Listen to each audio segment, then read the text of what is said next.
রাজনীতির ময়দানে জনসমাগম কেবল সংখ্যার হিসাব নয়, বরং তা হয়ে ওঠে নেতৃত্ব, আস্থা ও সাংগঠনিক সক্ষমতার এক নীরব ভাষ্য।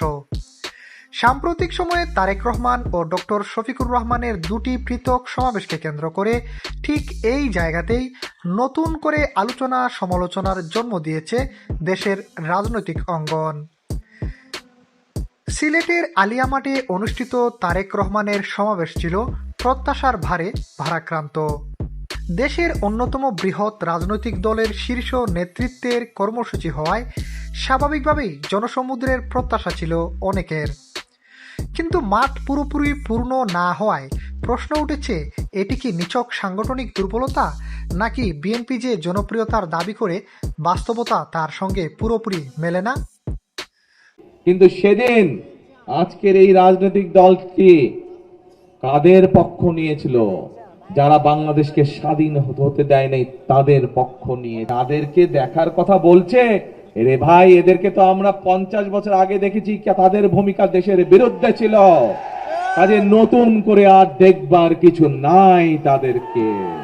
ফেসিবাদ এখন যদি নতুন কোনো জামা পরে আমাদের সামনে আসে, 5 আগস্ট যে পরিণতি হয়েছিল সেই নতুন জামা পরা ফেসিবাদের একই পরিণতি হবে।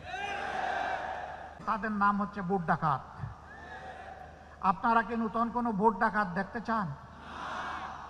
আমরা নতুন কোনো ভোট ডাকাত দেখতে চাই না।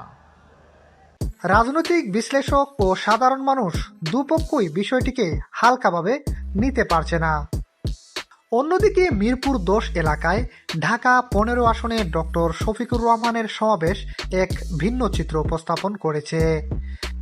একটি মাত্র আসনে অনুষ্ঠিত কর্মসূচিতে কানায় কানায় ভরা সমাবেশস্থল অনেককেই বিস্মিত করেছে।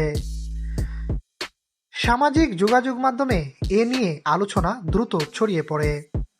অনেকেই মনে করছেন, দীর্ঘদিনের ধারাবাহিক মাঠ পর্যায়ের কাজ, ব্যক্তিগত আন্তরিকতা ও সাধারণ মানুষের সঙ্গে সংযোগ, এই তিনের সমন্বয়ে ডক্টর শফিকুর রহমানকে আলাদা জায়গায় নিয়ে গেছে।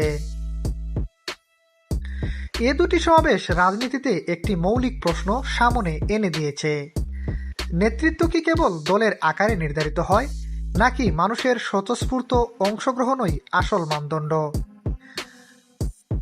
জনপ্রিয়তা কি প্রচার নির্ভর, নাকি দীর্ঘদিনের বিশ্বাসের ফসল?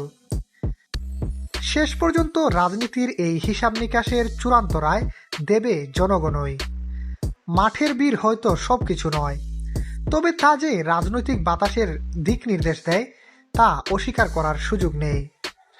এখন দেখার বিষয়, দেশের মানুষ তাদের আস্থার ভার কাদের কাঁধে তুলে দেয়, তারেক রহমান না ডক্টর শফিকুর রহমান?